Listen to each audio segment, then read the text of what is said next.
Patati! Eu já te falei que não pode tocar zabumba aqui! Ei, pra mim você não falou nada, não. Lógico que eu te falei, Patati! Não, peraí, eu não sou Patati, não. Eu sou mais bonito, eu sou Patatá. Prazer. Sou eu, viu? Para! Não pode tocar zabumba aqui, não importa se você é Patati, se você é Patatá, não pode tocar zabumba aqui! Calma, você escovou os dentes?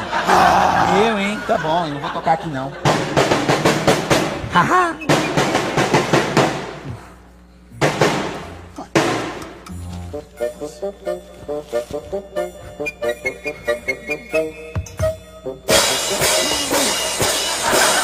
Você tá louco? Eu já não falei pra você parar de fazer essa barulheira toda aqui? Não, você disse que não é pra tocar zabumba, isso aqui é prato.